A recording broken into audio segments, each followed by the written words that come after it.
Did your family have favorites? If so, were you the favorite or someone else? I was halfway through the sentence where you thank people you love without sounding like you are accepting a trophy you carved for yourself, when my sister stood up with that bright, careful smile she uses when she wants the room to pivot toward her, and she said, clear as day,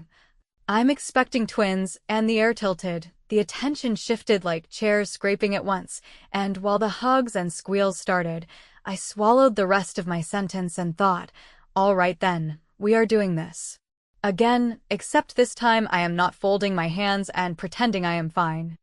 If you have a sister like Melissa, you understand why a sentence about a new life can still feel like a move on a board she started playing when we were kids, because she is the kind of person who has always landed on the square that lights up and plays music. While you convince yourself that patience is a virtue and fairness will eventually appear if you keep your head down and do the right thing, and then years go by and you realize that, in this family at least, fairness is something you have to build with your own hands, and then defend when someone tries to redecorate it into their own hallway. Melissa is younger by 2 years, but somehow older in the family story. The headline act to my long column of footnotes, and I know that sounds bitter, yet it is simply the pattern we all got used to. She announced a surprise during my high school graduation dinner that turned into a debate about her summer theater plans. She posted engagement photos the morning of my college move. She asked to borrow my apartment for a bridal shower that ended with me running errands and her cutting a cake, while our mother wiped happy tears, and through all of it I tried to be the big person because that is the role I picked when I realized nobody was going to hand it to me, and it got me very good at swallowing. At work I did not swallow, I spoke. I learned how to sit through meetings where I was the only woman who could ask a question without apologizing first. I built things that brought in real money. I trained people who now manage teams, and when the promotion finally came, it was not a miracle so much as the receipt for the years I had poured into a job that did not owe me applause, and still, when my boss raised a glass and said my name, I felt something unclench in my chest that had been tight. Since we were kids, the part that believed I had to be smaller so someone else could feel big. So I planned a small party that felt appropriate for the size of the moment, not flashy, not performative, just the people who had watched me stagger and get back up. And I did the family group text where you think everyone will be happy for you in a way that is uncomplicated. Melissa replied with a row of hearts and a can't wait, which sounds simple, but if you know her you know it might mean she is mapping the angles. And when I saw those dots flicker like she was typing more and then stop, and then start again, I felt that old prickle that says, watch your back, but do not look like you are watching. A friend of mine, Terry, who has known me since the apartment with the crooked cabinet door that would not close, asked the question nobody in my family ever asks, which is, do you want a plan in case she tries to make this her show? And I laughed because it felt dramatic to strategize a dinner, yet the laugh died quickly, because I did want a plan, not a fight, just a spine that did not collapse at the first nudge. So I called the manager at the restaurant and I said, in a voice that did not shake, that the microphone would not be shared and the toasts would follow the schedule I emailed, and if someone tried to freestyle, the sound would go soft and the lights would not dim, and I know that sounds controlling. But I have lived long enough to understand that people who hate boundaries love calling them controlling. There was also this other thing I did, a small step that felt like putting my hand on the wheel of my own life. I made a list of who the night was for and why, and I sent individualized notes to the people whose voices I wanted to hear. Real gratitude about what they did for me when things were shaky, and not one of those notes mentioned Melissa or anything she might bring. It was a quiet declaration that I was done labeling my milestones as family events so they could be repackaged into a new chapter of someone else's story. And the funny part is, when you stop apologizing for your own joy, you also stop panicking that someone will ruin it, because you finally accept that they cannot ruin what you do not hand over. Now, because you are probably wondering, yes, I had a feeling about her news, not the specifics, not twins, but I recognized the electricity in her tone when she texted me the day before to ask what time the cake would come out and whether she should say a few words, which was cloaked as helpfulness, but felt like a rehearsal, and I said, very simply, that the plan was set and the toasts were covered, and she replied with a thumbs up I could practically hear rolling its eyes. I did not argue. I did not send a paragraph about past grievances, because I have learned that a woman defending her boundaries is often treated like the problem, so I saved my breath for the night that actually mattered. The hook, though, is not that she interrupted, because if you know Melissa you could have called that like the weather. The hook is that I was not surprised, and I was not unarmed. There is a difference between plotting to hurt someone and refusing to be erased again. And while I would never aim for cruelty, I am finally old enough to aim for consequence, and I walked into that room with something she did not know I had, something I never planned to use unless she made the choice to turn my work into a backdrop for her spotlight, and when she stood and said those words and the cheering started, that was the moment I decided the old choreography was over. Before you judge me for what came next, understand that this is not about punishing a pregnancy or dimming good news, and it is not about jealousy either, because I am happy for her in a way that does not require me to give away my own name tag. It is about the pattern and the truth that families do not change until someone forces a new rhythm, and I knew I could either smile and pretend a stolen microphone is fine, or I could do something measured and clean that made it very clear that the days of me shrinking so she could expand were finished. So here is the part one have never told anyone outside my closest circle, and it is small, but it was the first real step in the plan that would carry me through the rest of that night. I pulled my phone under the table, opened the email I had drafted to the restaurant manager with the subject line we discussed, and I hit send, the one that said, in plain terms, that any unscheduled announcements would be paused, the microphone would be cut until my toast was finished, and the cake and slideshow would run on my signal only. And I know that sounds like a technicality, yet the second I pressed that button I felt a steadiness I had not felt in years. Because I had just chosen not to be the person who sits quietly while her life gets rewritten in real time, and if you want to call that revenge, fine, call it that, but to me it was the first honest boundary I enforced without apologizing. And it was only the opening move. When Melissa said she was expecting twins and the room did its usual thing where adults behave like confetti cannons who just discovered the concept of joy, I let the whooping roll over me like static, and I counted my breaths, because I knew that if I stood up while the surge was cresting I would look like the bitter sister who hates babies, which is not only untrue, but also the stereotype she is always counted on. So I sat still, lifted my glass, and waited for the sound to fall back to earth, while I watched her collect congratulations like raffle tickets, making sure to tilt her head just so as our mother dabbed her eyes and our father reached for his wallet, as if the check for the entire night had already gently floated into his hands. And it was in that long minute that I understood why this particular ambush made my teeth clench, because it did not happen in a vacuum. It happened in a family where the headline has always been written before the facts are checked. There is a certain kind of silence you learn to use when you have spent years being talked over, a calm that reads to outsiders as either grace or submission, and for most of my life I let people believe I was being gracious, because I did not want the fight. Yet grace without boundaries rots into resentment, and I made a quiet promise to myself before this dinner that I would not confuse the two anymore. So when the cheering began to tire itself out and the energy wanted somewhere to go, I stood slowly, thanked everyone for coming in a voice that did not wobble, congratulated Melissa in a tone so even you could have balanced a tray on it, and then, before she could step back into the center with a new wave of ultrasound talk, I smiled at the manager, who was already watching for my cue, and the microphone softened on her side while the slideshow behind me bloomed into the first frame of what I had planned, which was not a gloat reel about my career, but a series of short videos. From people who had pulled me out of holes I had ignored for too long, faces of colleagues and old friends, and one former boss who said my name without minimizing it, and as their messages played, the room adjusted, not because I demanded it, but because I curated it,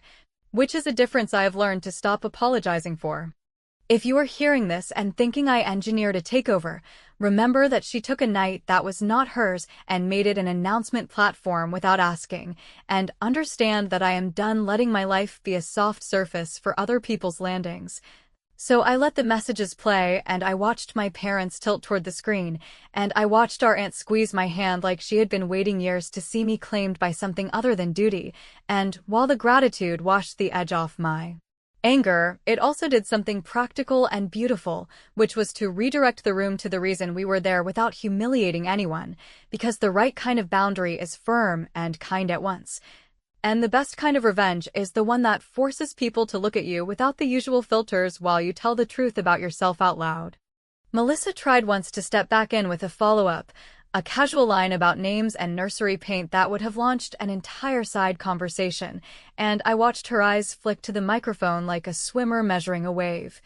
But when nothing happened and the staff kept the program flowing, she sat down with that tight little smile she uses when the line she expected did not form, and I felt an old part of me exhale, because I was not fighting her, I was refusing to disappear. And it turns out those are not the same act at all. I kept my toast short by my standards and long by hers, which is to say I talked like a person who earned the right to speak, and I thanked people with specificity that could not be brushed away, and when I finished, the servers brought out the cake that simply said what the night was for without jabbing at anyone, and as plates slid across the table, I did the thing that looked like generosity and was also, if I am honest, strategy, because I announced that I was hosting a brunch the following weekend in honor of Melissa's news, that I had already booked the place she loves and put down the deposit, that invitations were going out to family later that night, and that I wanted her to have a day where she did not have to share a single second with anything that had to do with me, which sounded sweet and was sweet, but it also put a frame around the evening we were currently living, and it did so with receipts. The reaction to that was fascinating, because the people who had been happy to let the party pivot now had a tidy future event to pour their enthusiasm into, and the ones who had been uncomfortable came back into the conversation like they had found their footing again, and my parents started asking practical questions that belong at a baby brunch rather than a job celebration, and Melissa, who has always believed that planning is control, but control is her job, tried to smile in a way that could be read as touched, yet I could see the tiny fracture of annoyance where the story she wanted was no longer the story in the room, and I did not gloat because I am not 15 anymore, but I let myself feel the small, clean joy of putting things where they belong. Here is where I will admit the part that is less pretty and more honest, which is that I was not done, not with her, not with the long shadow of this family habit, because while the brunch solve was diplomatic, I was also sitting on something bigger that I had kept quiet for months out of a mixture of privacy, protection, and a little superstition, and I had told myself I would never bring it up publicly unless she turned my mile marker into a speed bump.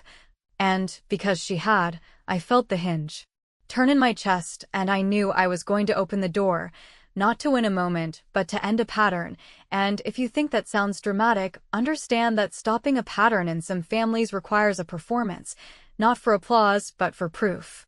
I excused myself to the hallway for a minute under the pretense of taking a call, not to sulk or to cry, but to send 2 messages I had prepared in drafts, because I know myself and I know Melissa and I no longer pretend otherwise. The first went to the family group chat, a simple thank you with a link to an album where tonight's photos would live so that no one needed to hijack the feed with unilateral announcements, and the second went to the small list labeled After. A handful of relatives and friends who had been walking beside me quietly on something I had not yet told the wider family, along with a note that said, "When I raise my glass again, press play," which sounds cryptic because it was,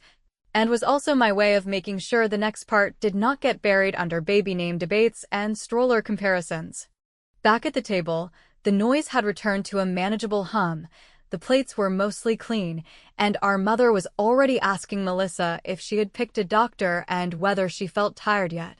And I looked at my sister and I saw the certainty that has always lived in her, the belief that she could bend any shared space into a spotlight if she moved quickly and smiled hard enough, and I felt the tug to let it go for the sake of peace. The old instinct to be the bigger person by becoming invisible, and then I remembered the years I had already handed that instinct and I decided not to tip her the rest of my life. So I tapped my glass very softly and I said I had one more thing and that I would keep it brief. which was true and also not the whole truth, because what I had was not brief at all, it was decisive, and when I caught Terry's eye and she gave the smallest nod, I knew the timing was right, and the only question left was whether Melissa would let me finish before she tried to spin, which, if you know her, you know is a coin toss I have stopped betting against and started planning around. If I am being honest in the way you can only be after you have watched yourself get minimized so many times that you can narrate the moves before they happen. The thing I had in my pocket that night was not a grenade meant to blow up her news or embarrass her in front of people who love us. It was a line I had drawn weeks earlier when I finally accepted that hoping Melissa would behave differently at my milestone was like hoping a slot machine will love you back, and once I drew it I started arranging my life around the line instead of around her. Which sounds simple until you realize that in families like ours the person who stops absorbing chaos gets branded as the problem while the person generating it keeps getting described as passionate or spirited or just a lot. And I decided I could live with the label of difficult if difficult meant I was finally done being furniture. I should explain how I got there, because it did not start with twins or toasts. It started months ago when I noticed that the charge labeled miscellaneous on our parents' card had become a regular guest. The kind of recurring blip you almost stop seeing until the total starts to feel like a slow leak in a house you cannot afford to repair. And when I asked my father about it, he made the face he makes when he is embarrassed by how easily he says yes to his younger daughter, which is the same face he made when he co-signed a lease for her because she promised to move money from a side job that did not exist, and the same face again when she called the night before her wedding to say the florist needed a new deposit because of a misunderstanding. Which was not a misunderstanding so much as Melissa understanding very clearly that our parents would rather carry stress themselves than watch her carry any, and I realized that loving them could no longer look like letting that pattern roll on while I played peacekeeper. So I sat down with them at their kitchen table on a Sunday afternoon and I said, without anger and without apology, that I was going to help organize their accounts. That they were going to be the ones in control, but I would be the one logging in and tracking the flow so they did not have to pretend that a spreadsheet was a personality trait. And I asked for the passwords and I watched my mother's shoulders drop like someone finally took a box out of her arms, and then I suggested a few simple guardrails that would never have been necessary if we were the kind of family that naturally honored boundaries, things like automatic alerts when transfers were requested, written agreements for any family loans that would live in the same folder as their will and their insurance, and a rule that no new commitments would be approved in group chats or at dinners, because if it is not worth putting on paper then it is not worth doing at all. And it was not a coup and it was not me being controlling, it was me taking responsibility in a way that protects people who are too kind for their own good, and they both said yes with the kind of relief that tells you the right thing might be overdue.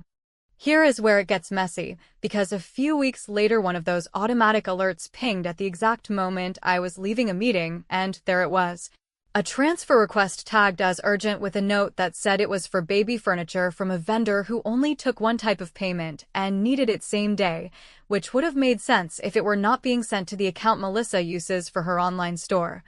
And I sat with that for an hour before I called her and said, as calmly as I could manage, that anything she needed for the baby would be discussed with our parents and put on a plan, and that the era of quiet withdrawals had ended. And she laughed in that way she does when she wants to make you feel like you are overreacting to something cute. And she said I was being dramatic, and then she hung up and texted our mother a string of messages about how I was making her feel policed, and that was the moment I understood that asking nicely would always be translated into permission. So I told our parents we were moving everything behind two-factor, and that I would take the heat, and I did, and let me tell you, there is a special kind of clarity that shows up the first time you do not flinch when someone calls you controlling for refusing to fund their chaos. Now you might be wondering why any of this belongs at my promotion dinner, and if you are, then you have not lived with a person who turns every shared space into a stage. Because once she turned my night into her announcement platform, I saw the future unspool in a way that made my stomach do that tight flip it does when a familiar car pulls into the driveway. And I knew that the conversation after dessert would slide into money and showers and deposits, and whether the brunch I offered could fold into something larger that somehow ended up on my card, and I also knew I had one clean chance to reset the family script in front of all the people who reinforce it without meaning to, so I chose to use it, not to humiliate her, but to give our parents a public permission slip to stop being a piggy bank, and to give myself a public commitment I could not walk back the next time she cried and called me cruel. The other piece I had held back, the one that sits next to the guardrails like a little light that can either guide you or blind you depending on how you point it, was good in private and mine in a way I had protected with everything I had. Because while Melissa likes to collect congratulations, I prefer to grow things in quiet until they are rooted, and for months I had been in the final steps of a process that mattered to me more than any title on my email signature, something I had not told the family because I did not trust the room to handle it without making it about themselves, and the papers had been finalized the morning of the party in a small office, where the notary made a joke about how the pen always runs out of ink on big days. And I laughed because the truth is big days do not need balloons or speeches, they need certainty, and I had it. I am not going to say what that is yet because the point here is not the content so much as the control, but know that I was not about to fire back with a mirror pregnancy reveal. I was going to speak a different kind of future out loud, one that did not compete with hers, but made it clear that my life was not a supporting role anymore. So when I tapped my glass the second time and saw the little cluster of friends who knew about the plan shift in their seats like they were bracing for the turn, I was not just about to win a moment. I was about to make a record that would live in the family's collective memory the way Melissa's stunts had lived there for years, and I had decided that if I was going to be called calculated, then fine, I would calculate. But I would do it with care and with truth and with receipts, by which I mean I would tell people what was changing and how it would work and what I would no longer finance with my silence, and I would also tell them what was beginning for me, because a boundary that is only a wall is brittle. But a boundary that is also a doorway is something you can keep standing in for a lifetime. Terry squeezed my wrist under the table like she was grounding me to the chair, and my mother smiled with that hopeful tilt that says she thinks I am about to thank everyone again and then yield the room. And Melissa lifted her chin like she was trying to catch the timing of my breath so she could cut in neatly, which would have worked 100 times in the past and absolutely did not work tonight. Because the program was running on my signal and the people with the next clip knew exactly when to press play, and I took a breath that felt like standing on a board that finally stopped creaking, and I said the first sentence I had written and rewritten in my head for weeks, the one that would sound to some like a betrayal and to others like a relief. And the funny thing is, I did not raise my voice, I did not build a case. I just calmly changed the terms of engagement in a way that could not be undone later in a side conversation, which, in our family, is the closest thing to revolution. And when the first slide appeared behind me with a title that did not name her but made my point anyway, I watched Melissa's smile freeze, and I knew she could feel it, the line she had not seen until she walked right into it. When I tapped my glass the second time, I did not ask for silence like a judge or beg for attention like a kid who learned attention is rationed. I just took the space that belonged to me for the length of a few honest minutes. And I began by saying that tonight was about work and gratitude and the kind of stubborn patience that keeps you showing up when no one is clapping yet. Then I thanked everyone again for celebrating, and I congratulated Melissa properly because good news deserves respect. Even when it arrived like a marching band through a library, and only after I laid that foundation did I say there was one more thing I needed our family to hear while we were all in the same place, so that there would be no misunderstandings relayed later in side calls or text threads that grow teeth in the dark. I said that a few weeks earlier our parents had asked me for help that was not glamorous and did not come with balloons, and that I said yes because love sometimes looks like spreadsheets and signatures. Then I told them that with our parents' full consent and participation, we had created a simple family plan that protects them from surprise obligations and last-minute drains. Nothing punitive and nothing dramatic, just clarity and routine. And that going forward, any requests for loans or large gifts would be written down, scheduled, and approved through that plan rather than floated at dinners or pushed through with urgency. And as I said at the first slide behind me, which the staff cued without fanfare, showed a calm one-page outline with our parents' names and mine and the words "no same-day transfers" and "no commitments made" in group texts, which made a few cousins laugh in the way people laugh when a joke is too true, and then a short recorded message from our families. Accountant played for less than a minute, thanking my parents for choosing structure and explaining in plain language that this change would keep them comfortable now and later without asking anyone for sacrifice beyond patience. And I kept my voice steady because I knew parts of the room would hear this as cold even though it was the warmest thing I could give. I also said that because the babies already mattered and because I wanted enthusiasm to land in a place that actually serves them instead of spilling into impulse purchases that turn into clutter and credit card points. I had opened a college fund in their honor that I seeded with my own bonus, and that anyone who felt moved to contribute could do so at the brunch next weekend or later.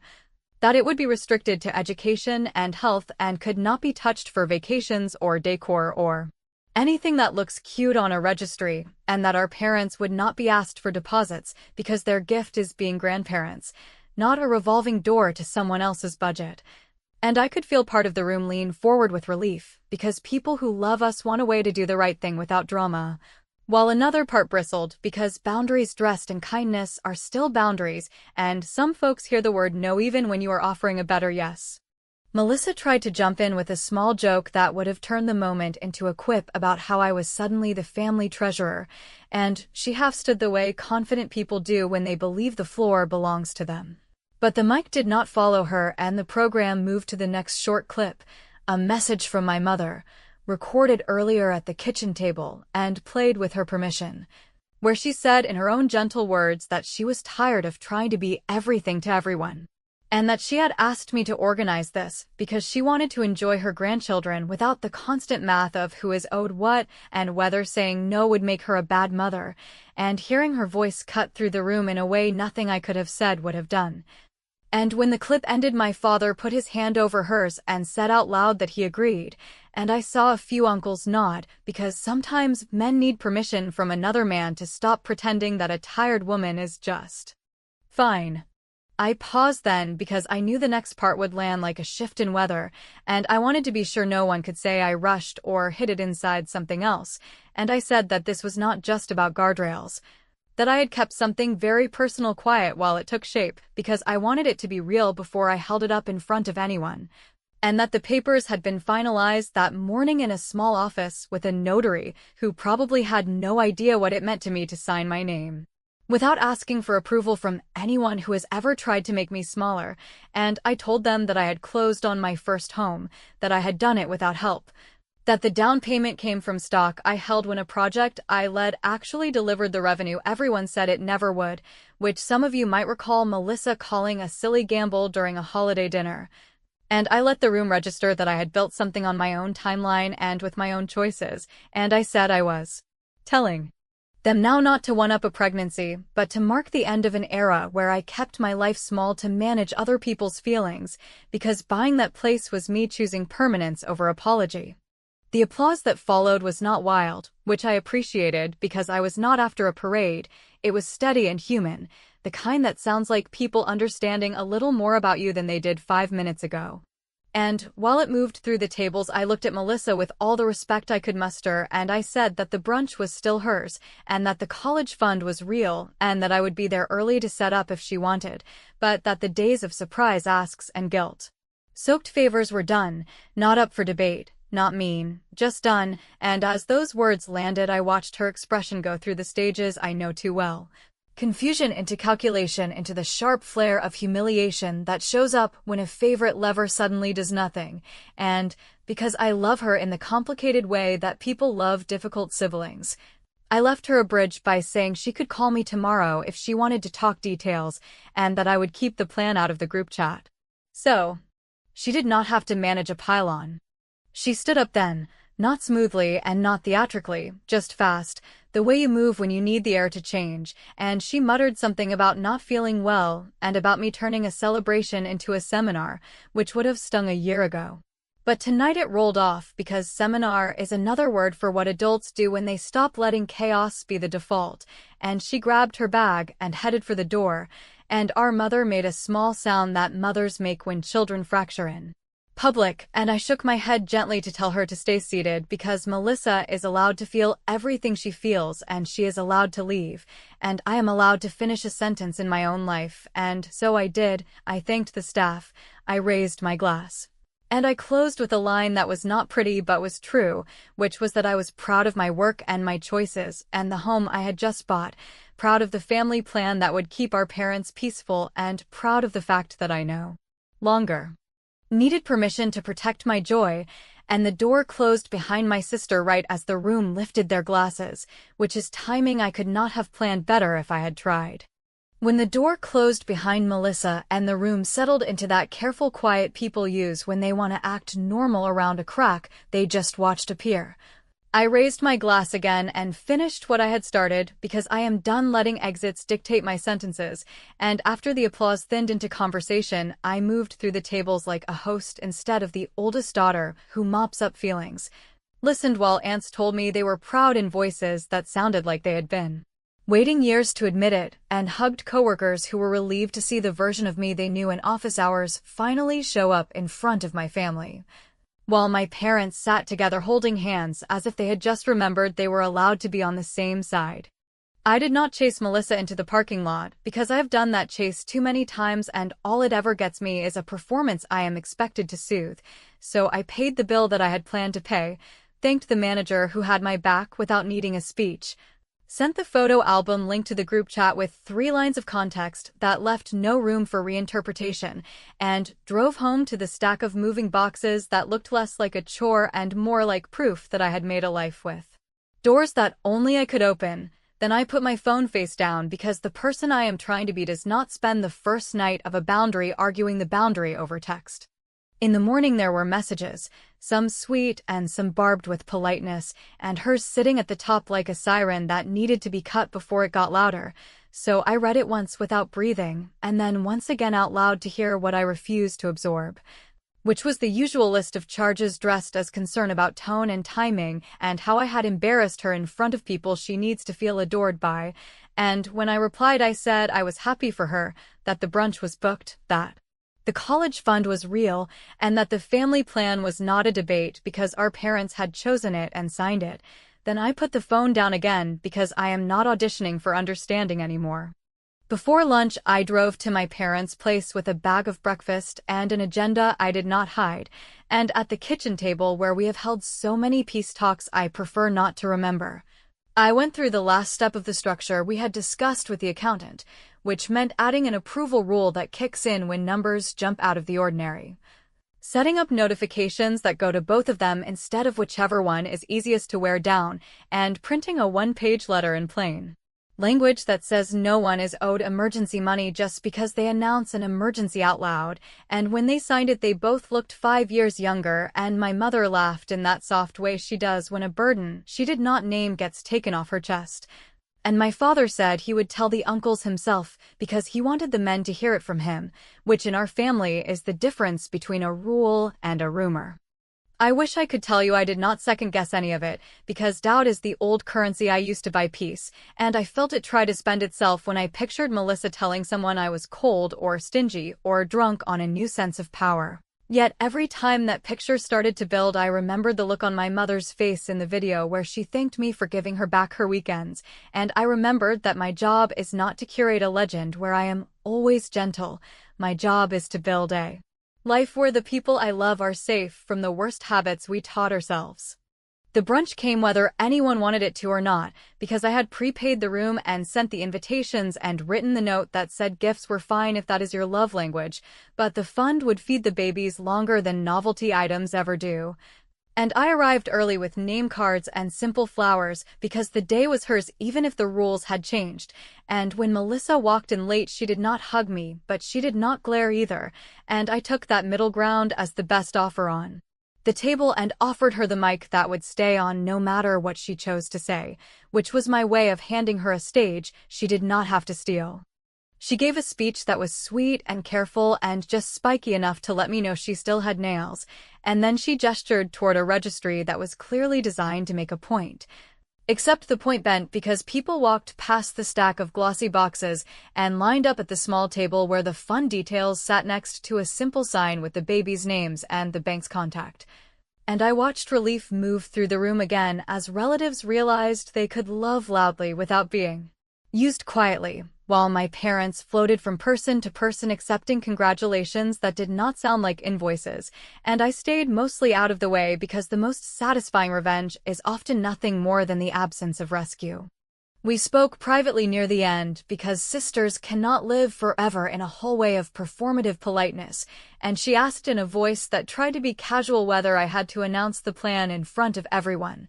And I said I did not have to, but I chose to because whispers breed resentment, and I have no interest in raising another generation on secrets. Then I told her that if she needs help building a budget, I will sit with her without commentary, and that if she wants me out of it entirely, I will step back as long as the plan protecting our parents stays untouched. And she stared at me for a long time like she wanted to find a door to the old version of me, and then she nodded once, which I accepted as the closest thing to a treaty we are likely to sign. On my way out, I slipped her a small envelope that did not feel like a power play to me, even though I know she might see it that way. A printout with the college fund account information listing her as a custodian with me, which means she gets the title she craves and the proof that I am not hoarding control, while the structure itself makes sure the money does what it is meant to do and not what a moment of impulse might make it do. And I told her the bank will ask both of us for approval on any withdrawal because I want her to be part of her children's future in a way that is clean and undeniable, and that if she can handle that partnership, I will gladly share the keys. That night I slept in the new place on a mattress on the floor because delivery had not caught up to me yet, and it did not feel like deprivation. It felt like finally living inside my own decisions. And in the quiet, I wrote a short note in the family album that said what I should have said years ago, that in our family surprises are for gifts and proposals and songs, not for bills or public ambushes, and that any celebration we host from now on will have an agenda everyone sees beforehand,